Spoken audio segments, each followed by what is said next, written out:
another fate. However, DNA this time remains behind, which ultimately becomes his undoing. By Keith and Cassandra's murder, he had perfected his craft. If this was his third murder, he abducted and killed them, threw them in the water. He went out and he fished, clammed, oystered from that boat. How hard would it have been to take them out on that boat and dispose of their bodies? It would have been very easy. The fourth murder, Daniel Lauer and Anna Maria Phelps. They are discovered miles away from the parkway. My best speculation is they stopped at the eastbound rest area of New Kent. That's where Wilmer took control of them. And then they were carried to these two positions where they were found. It seems he learns from his mistakes. He gets better at disposing of remains. But what is his deal about couples? Does he hate them? What motive could there be? Maybe just willingness to kill. And perhaps that's the only motive he needs. Now we learned that Wilmer's sphere was even larger. We now have some evidence that we can weigh against these other cases. Here we have Alan Wilmer. We had him tied to the murder of Robin and David. Luckily, we got DNA from that. But that wasn't the only crime his DNA hit him. He was tied to another murder of a lady in Hampton.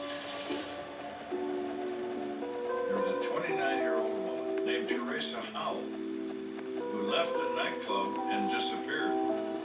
She was found naked, strangled, and raped. And the perpetrator DNA was none other than Ellen Wilmer Sr.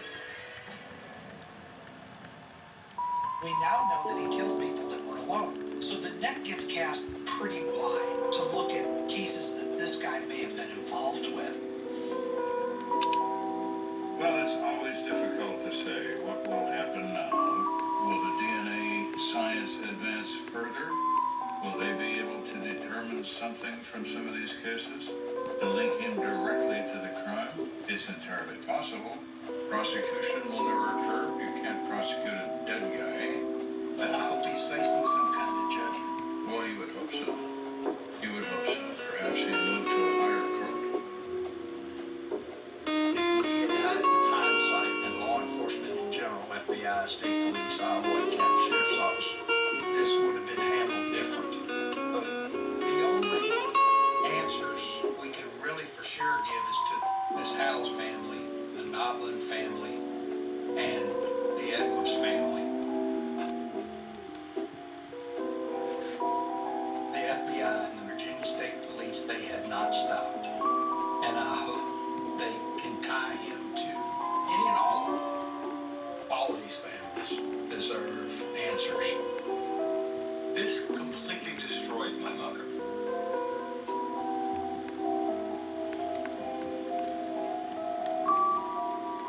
In one night, she lost her only daughter, her youngest child, and her best friend.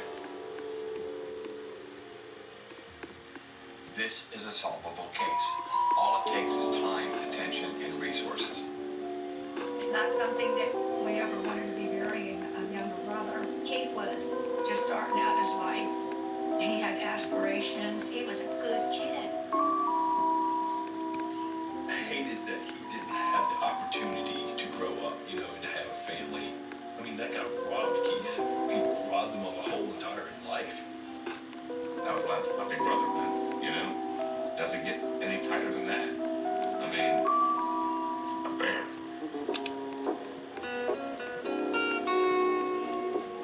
I miss so much with him. So much.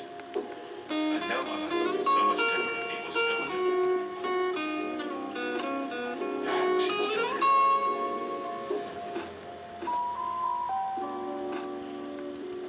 Some people never have to pay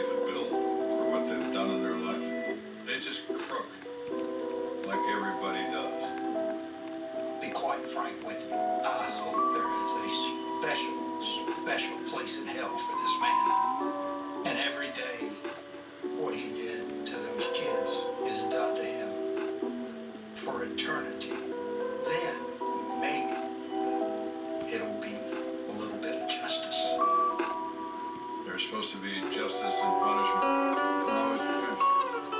Wilmer denied the hangman's noose. However, he died in his hovel of a trailer and turned into a puddle of DNA. No one cared about Alan. Maybe Alan didn't either. He cared about killing, and he got pretty good at it.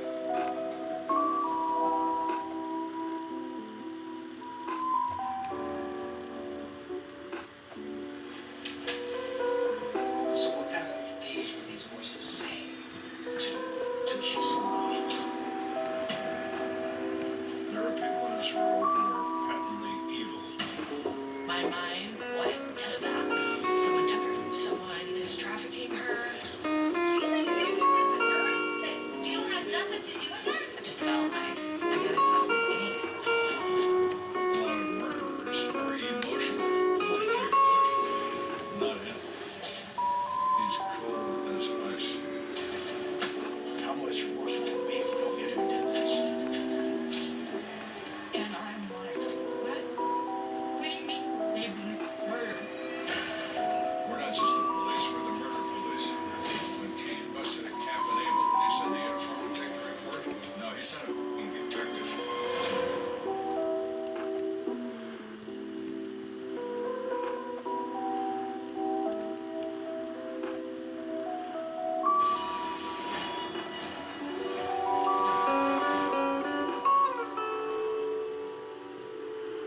Deadpool and Wolverine. Let's go.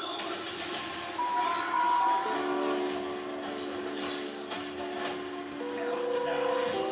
She's coming with us.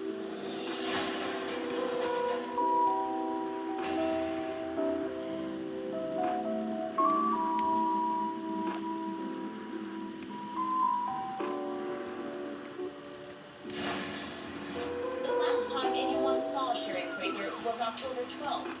About 3 weeks later, detectives found her remains in the woods. Listen though, I need the truth right now. Your only last chance to tell me the truth. This is the honest truth. I'm scared for you. I didn't do this. When you interrogate someone, you don't know what they're going to do when they're faced with pressure. You're lying. What lying? He was only admitting to what he couldn't deny and denying what we couldn't prove. I didn't do anything.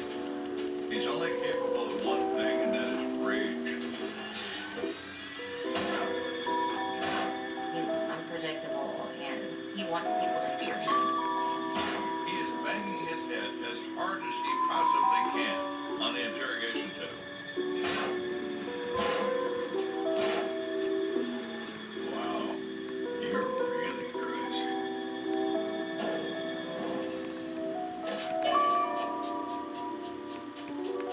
I spent my career closing murder cases, but I'm not the only one who answered the call.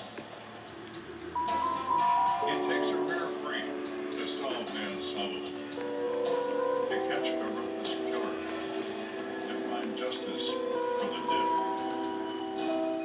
That's what it takes to be an American detective.